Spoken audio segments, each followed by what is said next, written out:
This video is going to look at the address control. The address is down the bottom of the palette here on the left. Drag it onto the page, and as you can see, what I've got is 1, 2, 3, 4, 5, 6 address fields and 2 column layouts. I've got a 2-column layout at the top and a 4-column layout at the bottom.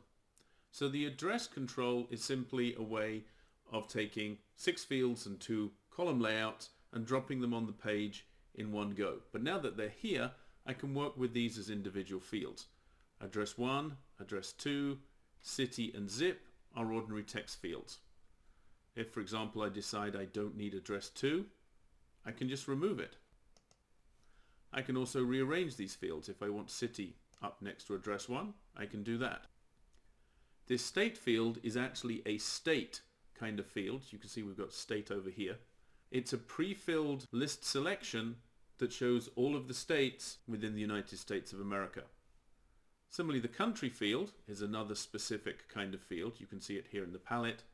The country field is a pre-populated list selection that contains the names of all the countries currently on planet Earth. That covers our look at the address control.